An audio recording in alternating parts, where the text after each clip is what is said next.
Bonsoir, bonsoir, bonjour, c'est Congo News 24.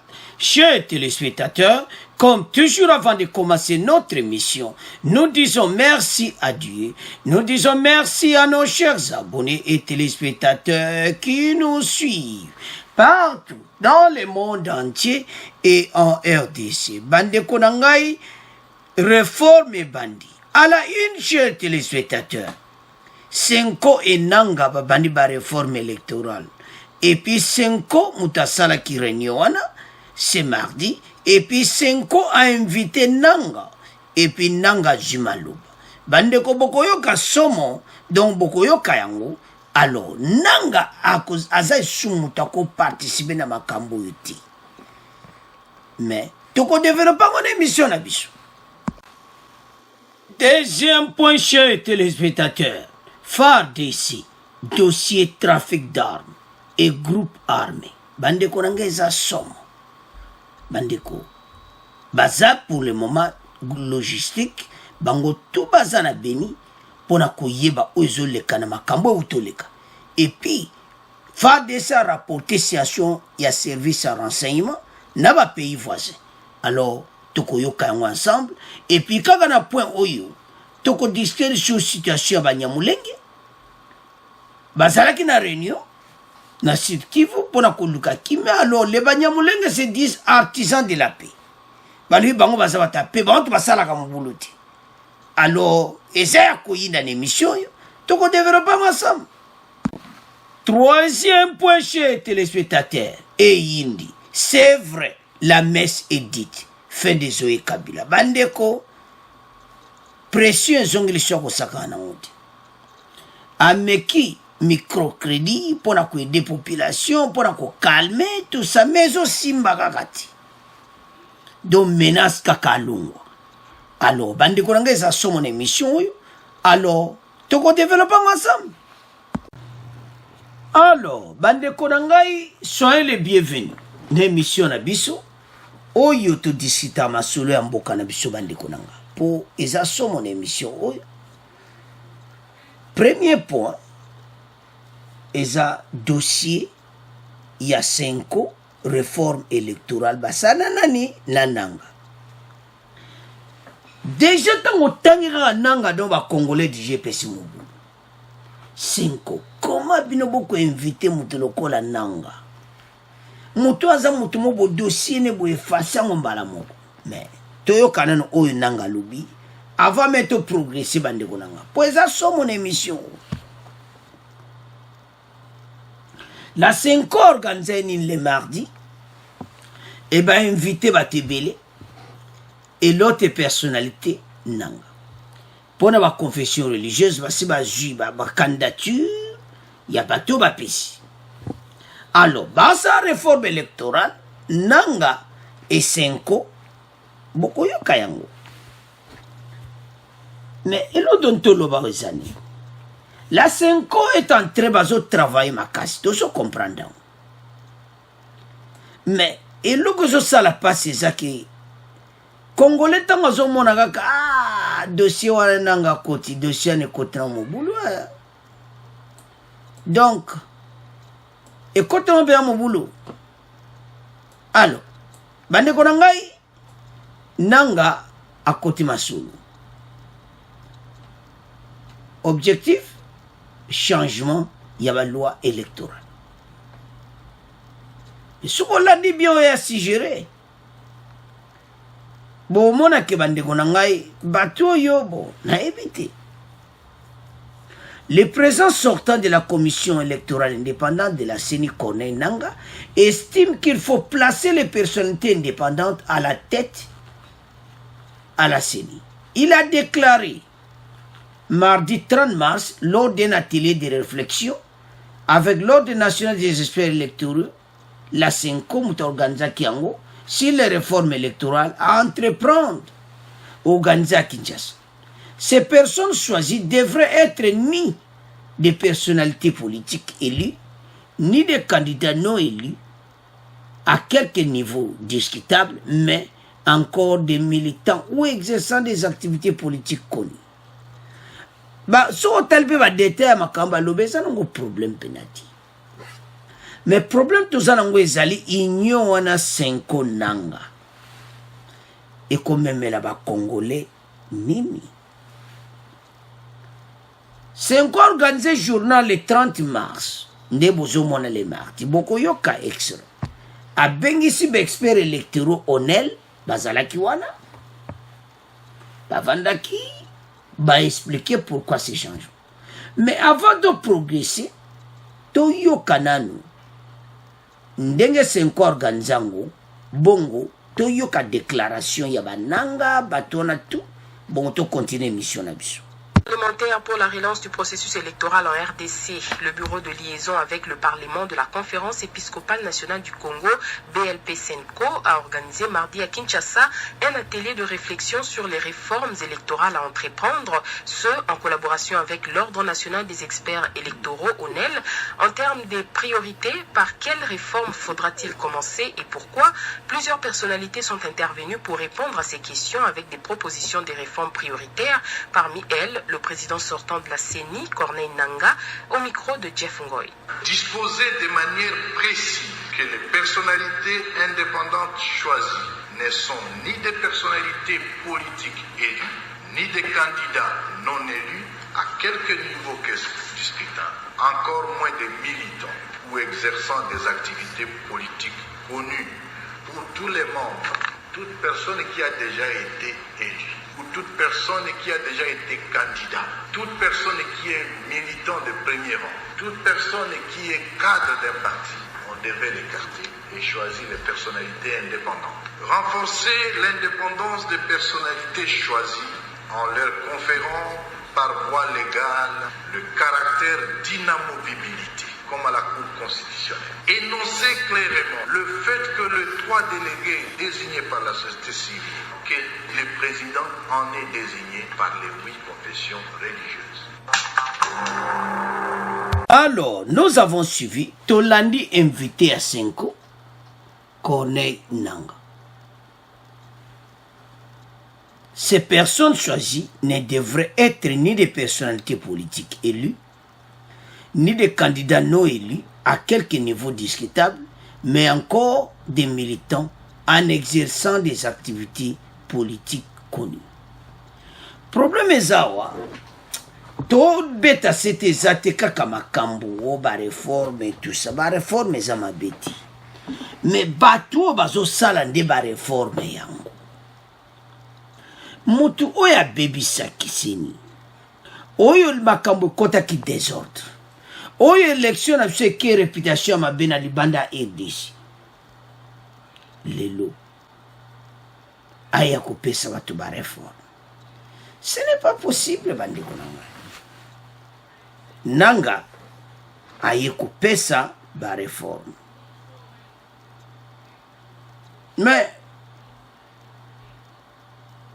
ezo salama wa. Ba idene koza nango bien mais kokota penati. Ba congolais pena ba ko baya danzi, ba osepela te. Parce que oya sala. Le passé et que toujours dans le présent, donc ils ont le présent. Donc ils ont mawa. Alors, et l'autre senga ozani, une citation oyo, pour ezala vraiment résolu. Bango Senko, le kola passe bango nga pona nga kombenga Senko parti politique. Nandinga mabeta, pour ba kontima kambango pena na muzindo bon. Na zoe bata. Au lieu de soutenir la candidature kaka président Seni, Senko yo côté na kate ba réforme électorale. Donc tu comprendre dans hote. Et puis bon côté na ngopete mais o benga mutu okusa misika face nega ba congolais bien muto yo nanga. Ba congolais so moga nanga te. Donc nanga za mutu mo ba linko mone na ba situation makamba vote. Ba linko mone na ba dossier makamba vote. Parce que bayebe te ye station na ye présence na ye makambo kozanoka kitokoti. Bande konanga za pasi l'air moko. Toto la na makambo oyo. La Senko baye bazoya na ba proposition moko kande to mona ba parti politique. Ah, Ils ont même les invités l'Ordre national des experts électoraux. Sur les réformes électorales à entreprendre organisées à Kinshasa. C'est mardi 30. Alors, invité wana nyonso. Bakoya na ba proposition bien. Mais tant kaka face à nange bimi wana makamu nyonso donc. Boyebika teza batu musudu bolem ko mona wana milieu électoral. Nanga za mutu moko parce que nazo yebate ke avant ya longwa il faut ba nommer président Seni Mususu. Non bato wana baje. Pourquoi pas bocheka libanda kapo alia ka salaire? O tout ceci nini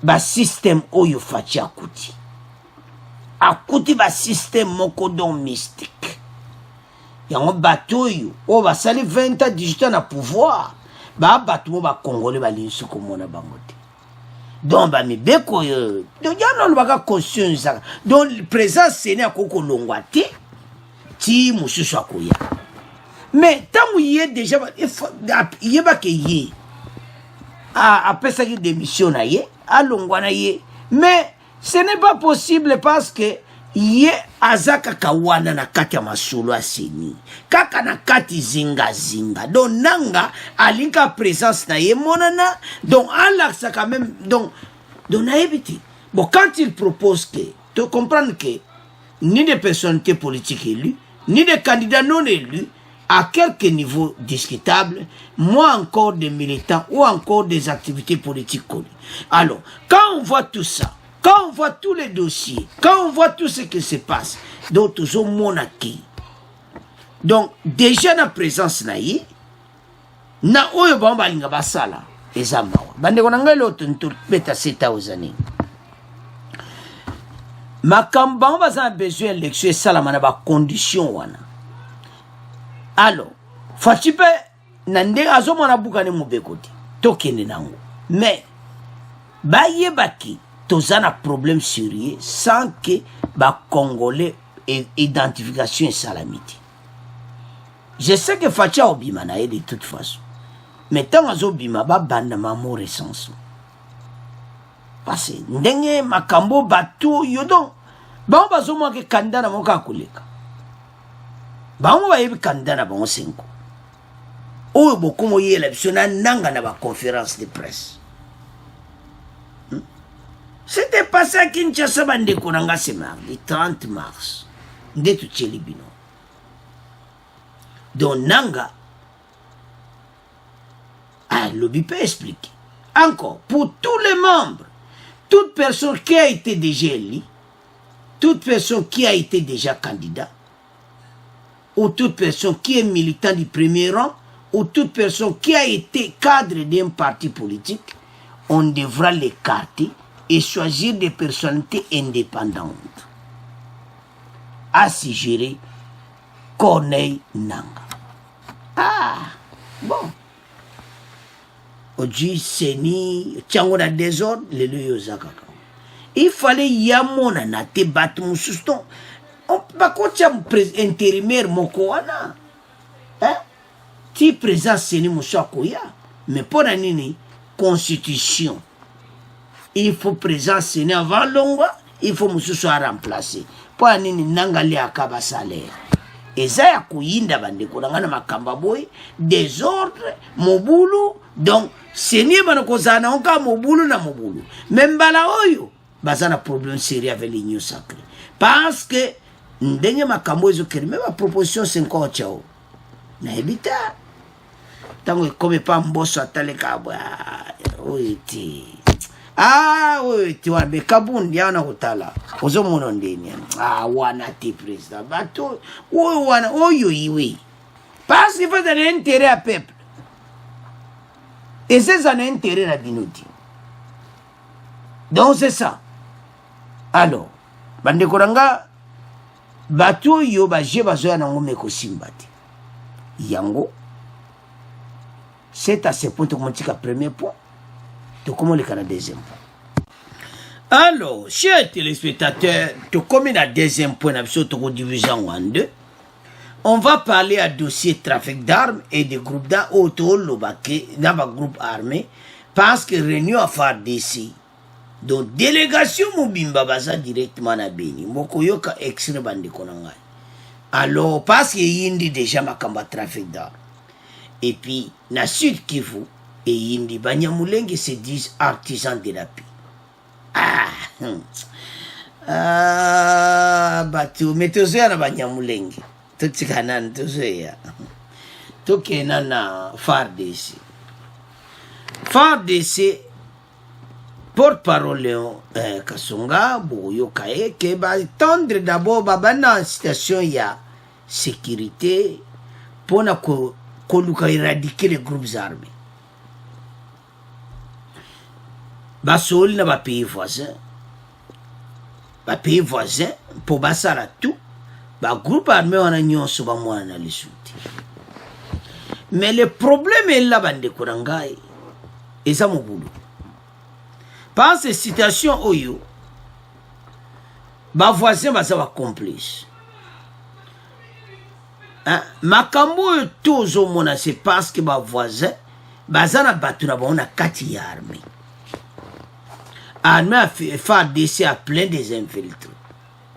Alors, tant makambo ba armée tomboki et loko nine salami, délégation ya FARDC ba keina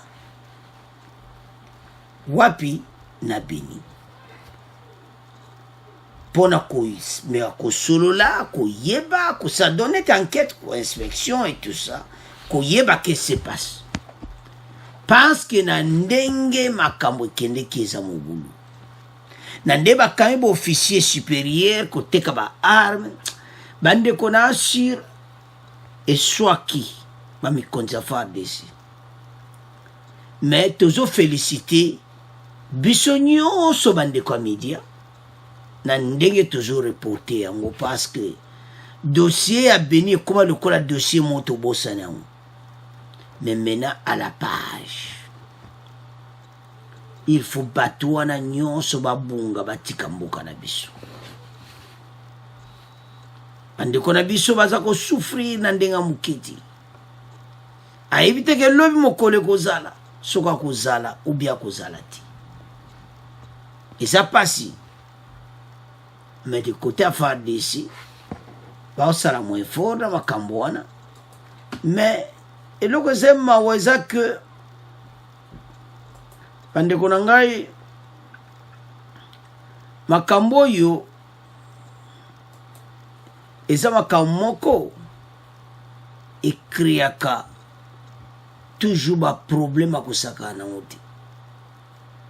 Makambu oyo ya ba trafic arme eza makambu ifo mboka na biso basala effort réel parce que ebimi pena mabei et sur les réseaux sociaux ndenge bo partager yango donc yindi na kati ya FARDC. Alors délégation bazo obligé batinda délégation mbangu délégation komi pour basolola na makambo wana masololi nango bandeko na ngai bamonete babana na ba service à renseignement ba voisin pona ko éradiquer na ba groupe armé est-ce Uganda a défend ba koka bango non basa ba islamiste basa bena bateau yo musamaka ko boma danger c'est Uganda voisin makaoni boko sola na bango pona ba ADF elon ba ko aider biso ça mawa pourquoi ba route bara ça bien mais ce sont des traîtres FARDC.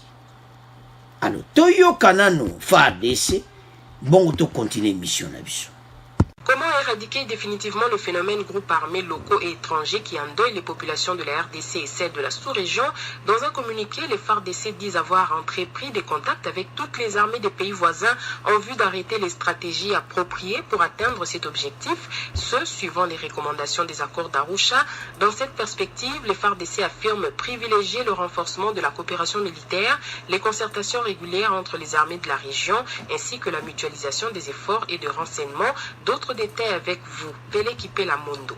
Pour les FARDC, l'objectif poursuivi dans cette coopération militaire est de combattre avec efficacité et neutraliser de manière définitive tous les groupes armés, notamment les EDF-MTM, les FDLR, les FNL et toutes les autres forces négatives externes et locales qui perturbent la paix dans la sous-région. Les efforts ainsi conjugués par tout le monde visent l'intégration économique régionale dans un environnement sécurisé, ajoute ces communiqués signés par le général-major Léon Richard Kassonga, porte-parole des FARDC. L'armée rappelle que cette coopération qui existe déjà avec les forces de défense du Rwanda, de l'Ouganda, de l'Angola et de la République centrafricaine sera étendue très prochainement à d'autres pays limitrophes dans le but de mettre définitivement fin à cette menace.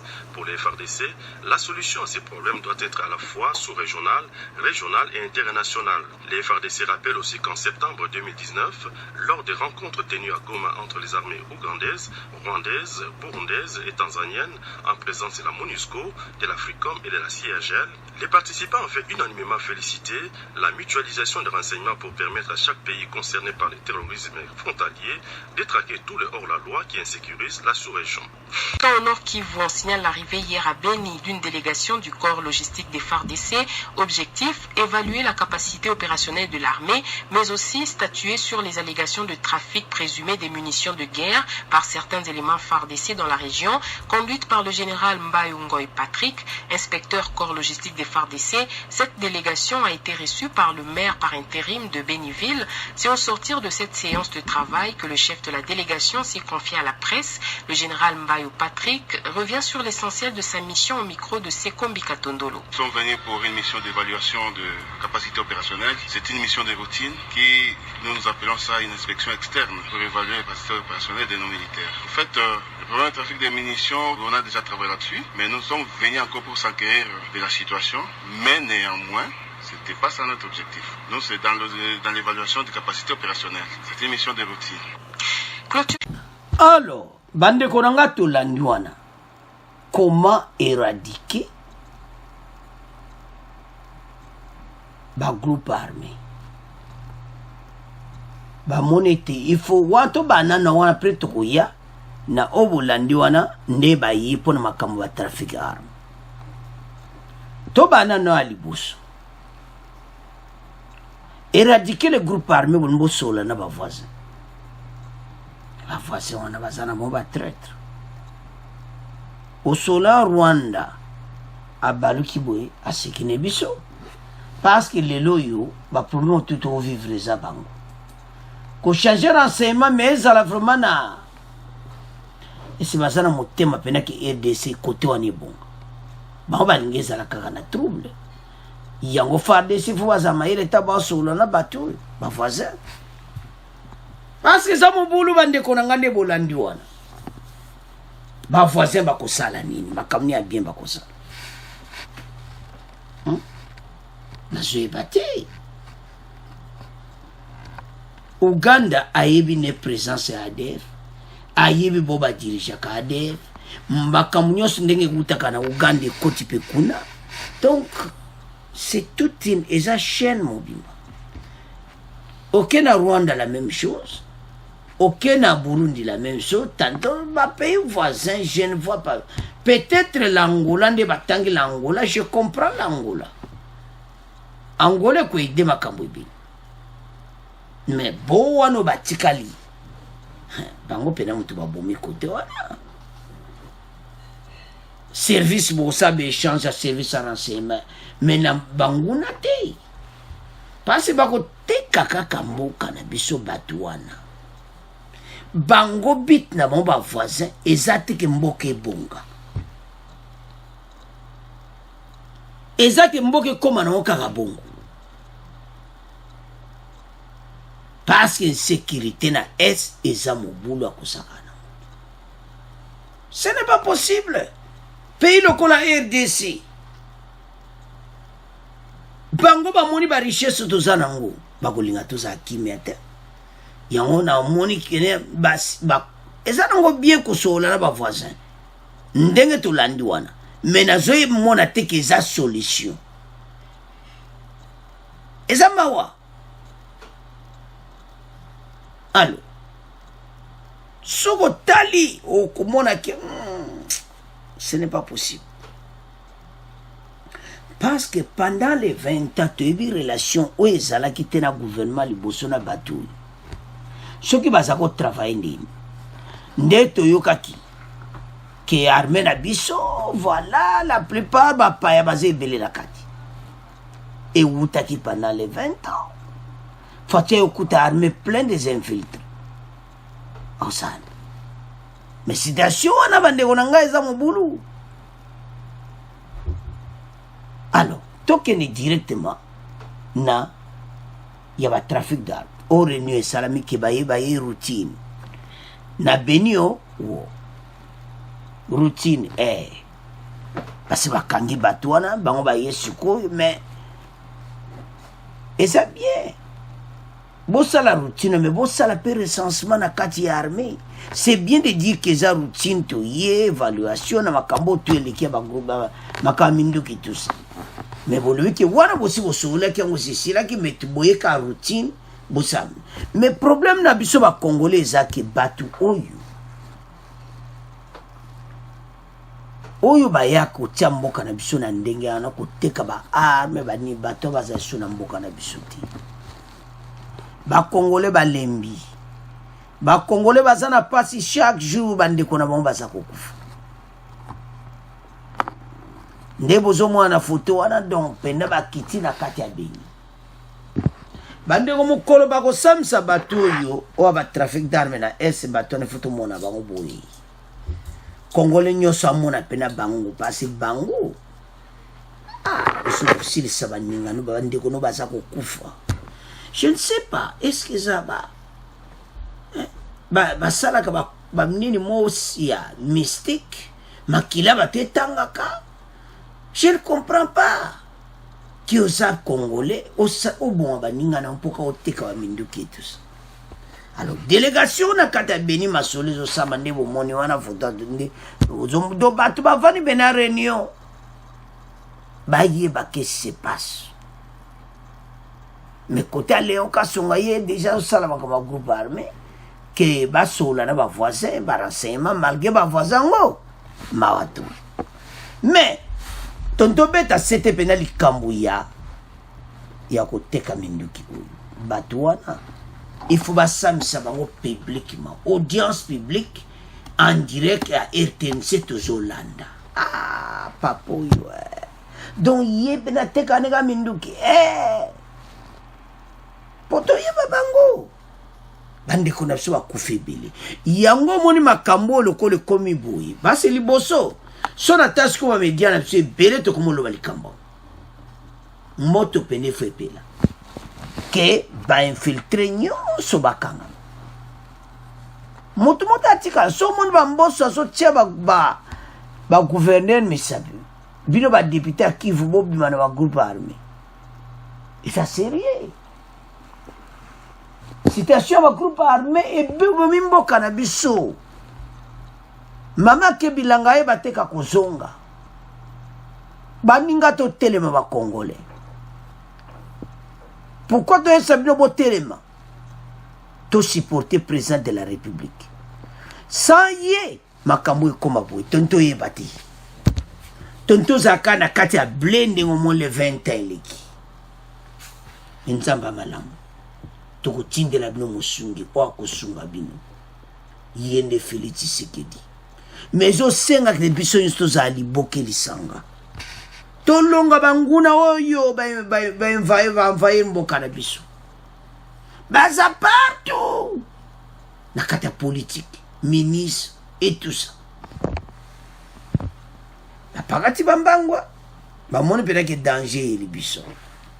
Alors, ande volanga station ndengeza.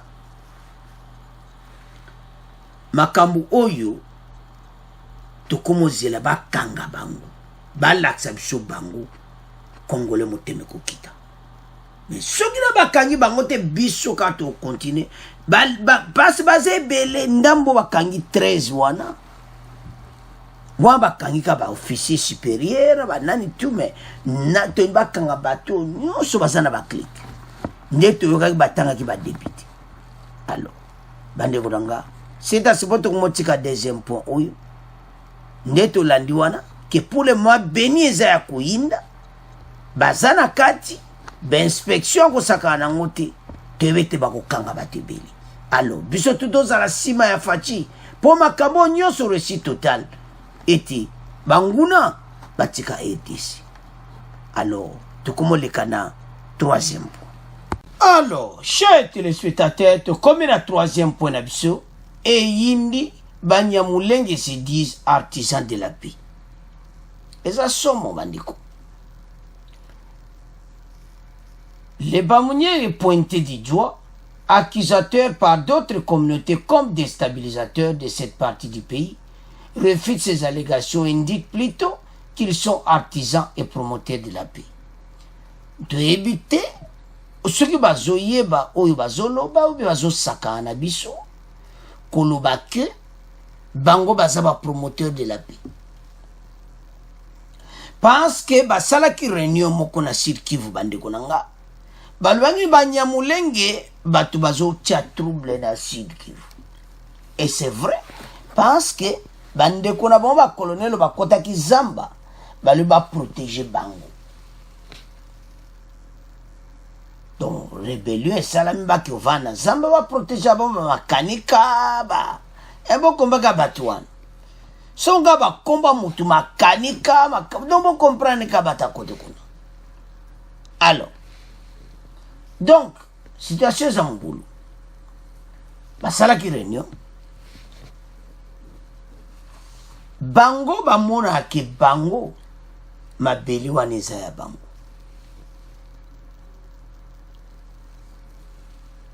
mais bayebi bango mo pe na motema ke tozana biso bapaya bayebi na bango alors to bayebisa bino ke bozana bino bapaya donc bozali teke boza wana boyaki koya il y a plusieurs années. Alors ba trouble ezosala makuna ba congolais ba maimai balobi ezali kamba mabili mais pression ba komanango parce que pour le moment pena parce que supérieur à puissance c'est pas ce makamunyo se biminango na be infiltro ba dirigeant ba on be infiltro ba zanar mais ba secret zobi donc baza sur la puissance mais bango na réunion bazolo ba ke biso to sala ka mobulute biso ne to zana besoin kimia. Là je crois que ce sont des accusateurs, ce sont des accusations qui ne sont pas fondées. La communauté Banyamulenge a toujours crié c'est elle qui est demanderesse de la paix. Nous avons besoin de la paix plus que quiconque et nous le disons chaque jour. Nous avons besoin de la paix et nous œuvrons pour la paix. Donc il y a des accusations, ce sont des accusations non fondées, a dit Charles Mukiza, président de la communauté Banyamulenge. Charles Mukiza oyo aza chef na bango alobi que bango balinga katoza na kimia toza bomoko. Donc bango pena donc balela RDC mabe donc mokolo savons que ba réfugié nyo sobozonga Rwanda donc mawatu. Bon nandenga mabeti baye ba eti tangu recensement ko salama place des problèmes ko sala pona bango. Yango zomuna bande ke bele baza ko freiner recensement botala bango bien et so bazamu bapaya parce que bapaya balingite ba détecter yo lo bakoza congolais nzo anozana muta air azane muta air mais yalo bakasa frère Congo kozala immigré na mboka mususu zango problème te réfugié zango problème te mais ba reconnaître you identification ezala problème tozana ngweza ke il y a trop des infiltrés dans la administration partout bazo freiner ma camarade recensement mais recensement il fait salama kokono azala kawapi o kokono utaka wapi utaka mboka bo makamona ko sala bien na ba trouble na limite ke kozali susu Pense mouton mais ma carte ne basuba comment penaki originaire de hein et ça nous quoi mouton ça na passeport français mais na carte ba comment que origine bien wapi au Congo biebo azana passeport belge ba comment azo originaire congolais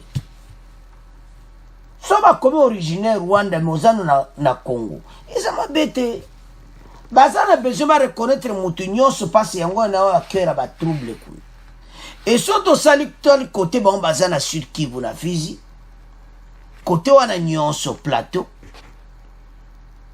bakerel wana nyonso eza problème ya mabele soki bango bazo considérer que nous aba immigré makele kozala ti mais bango bazo connaître que bazaba immigré ti bankolo mabele c'est ça le problème moana ba congolais balinko yo kangoti mais na ba réunion les salamaki semaine eleki bango balobi te biso toza besoin ka keloko moko to besoin à paix biso tiaka mobuluti soko tiaka mobuluti pourquoi bato bazo kota zamba bato na bino o ba yo protéger bino moto azo préparer ba makambo wana tout cela za azo mona ki makamba beza na kati alors bande konanga po banyamulenge to tika mona bino bango balobi ete bango basalaka mobuluti ils se disent artisans de la paix bon to tika mona bino to komo leka sikoyo na pona biso bomimboka Zoé Kabila. Alors, bande koranga to komi na troisième point. Et yindi c'est vrai la messe est dite. Fin de Zoé Kabila. Zoé Kabila maele sili. Asali nyonso mwana mobali ya batu. Bande koranga za somo. Asali tout. Mais entre en vol et recul. Wana article babimisi bande konanga. Date nango le 1er avril 2021 Lilo Tanganyika en vol et recul. Depuis quelques jours, le vent de l'union sacrée souffle de nouveau dans les pays. Après avoir renversé des forteresses à Kinshasa, Bureau Assemblée nationale et Sénat, gouvernement central, FCC, Moupepe, bande kobalu Moupepe ya union sacrée. Et ça somme bande konam. Alors, Moupepe na ndenge moko bande konanga okoko résister. Yango balobi na article. Tangu boye ba grand wana pena Sénat nani tutu bakoi. Bazo mona te. Ndenge nini Zoé Kabila ko résister. Asa na problème sérieux. Assemblée Mobimba gouverneur azo diriger na kati ya Tanganyika. Bango tu bazani nyo sacré. Eza ya koinda esi yindi ne mission. Akoyoka mamala mo conseil ande konende omoni papa na sanzeti. Alembi bino ba conseil bino nyoso bozaka na alembi bino. Zoé Kabila ko mona père abi papa. Tala problème na zana ngoyo. Yo moni ndeni. Papa na za ko expliquer. To père penaza ko yebisa ndeni masolo ndeni yako. Ayo kombanga ba conseil policier kuna télé mazobatela. Donc papa dossier ya munene. Donc Zoé Kabila mutu ezo chauffe na ndenga muketa zo tala Tanganyika. Badeko Tanganyika eza kitoko. So atala ne otika Kalemi parce que balobi la messe babiko eza parce que vraiment survivre. Peut-être soka koti na union sacrée, on ne sait pas. Wana article bimi lelo makamwe bane bana semaine eleki. Bon mona tina ba réseaux sociaux, bazo tiaba, hein? Ba mubulu ezalaki na marche comme na mubulu et tout ça ba tchéché ba moto mena banzela.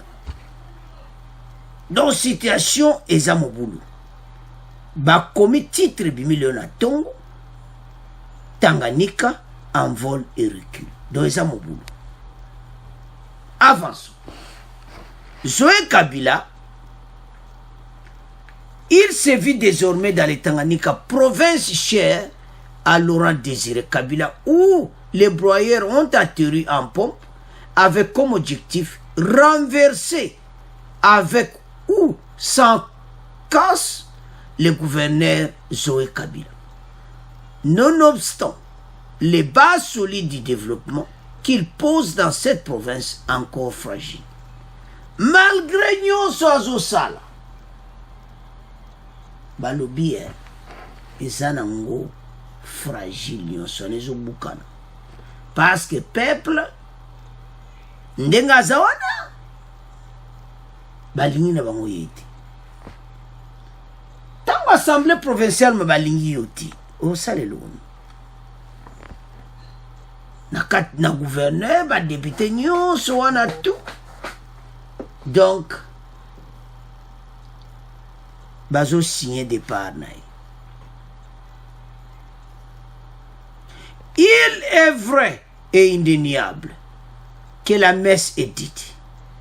Mais que reproche-t-on exactement à ces jeunes gouverneurs dont les méthodes de travail n'ont rien de commun à tout ce à quoi les Congolais sont habitués? Bazo reprocher pourquoi? Awa ezanango direct. Peut-être il y a des choses. Bazo pesa ma proposition. Abimisi microcrédit awa. Microcrédit pour na aider batu tout ça ba maman ba tebele ba sepeli et tout ça. Et kokina on kakati ko convaincre le peuple. Asalignon so donc. Alors. Babimisi ba vérité monsieur. D'abord, il y a des choses exactement où il y a un problème. Babi, premier problème, le fait pour lui d'être le frère du président honoraire et sénateur Joseph Kabila Kabange, Zoé a un problème au Tanganyika. Donc le fait que Kaza frère naï, Wande va souper sa proposition. 2. La rupture avec les vieilles habitudes. Je ne sais pas. Donc, son la makambo, la corruption, détournement, abus des biens sociaux, tout ça, il y a ça la kayangote. Mais bazo monate pourquoi bazo reprocher?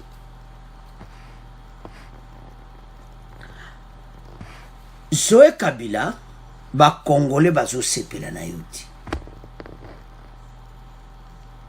Donc, moi, ndenga zawana bandeko nanga azo sala tout, azo dépenser na ndenga mukito. Azo misa pena mbongo na iye, bandeko na ndenga mabete ya efutolo wa makamuso, azo pena ko misa mbongo na ye ko bongsa Tanganyika. Mais, abongsi, sko azo mona kepena, azo kende. Intervention exacte. Oye salamaki na lomami et tout ça Kankonde intervenaki. Oyo bande bandi kutu Kankonde kutu kuna zati. De toute façon gouvernement ya sikezo bimana. Pas de ministre de l'intérieur vous appelez suka Kankonde mais yo ça na problème. Parce que tu es venu à ce que le gouvernement ba kotika Kankonde na poste wana ndenga mabeti. Akozongela les sous. Alors Zoé Kabila yo ça na problème. Azo luka aide ba Congolais ba aider ye avanda. Alors, Zoé Kabila tali gauche, a tali droite, habité na kena village. Na kosola na ba koko. Tu éviter ça vraiment vrai koko na on ne sait pas. Ayo sola na koko siko. Koko appelle ça conseil. Donc, tu as démontré kaka. Boni Kabila. Ah. Koko nga mwaita. Koko Koko asala peut-être Koko asala miracle. Koko alubia. Problème nini kasi. Ah, nga pena. Tande na ubongsa mboka. Tande na misimbo na ngai. Na sombi kutuna biloko ebele tande na ubongsa mboka akudu. Lelo Tanganyika toana ba bato sika ba biloko ebele na sali pena osala osaka na ngote mais badepute ya province ya Tanganyika bazosinye ka motion balongola ngai koko ayebisi kobanga te tokosala tout ozala wana donc koko alukaka aide dans quel moyen na makambo mpe makambo ya mystique lesimba na honte yera oya na ba mystique okuti mpe na badepute mosusu mpe bayebi makambo bamono 2000 oye mpe na 2000 wana tokopesa biso kaka baide me bandeko na ngai eza mobulu soki omoni zoye Kabila botalaka nde osola na koko wana mayele esili ye koko ede po koko soko ede te ndenge aza wana mayele esili ye koko abibo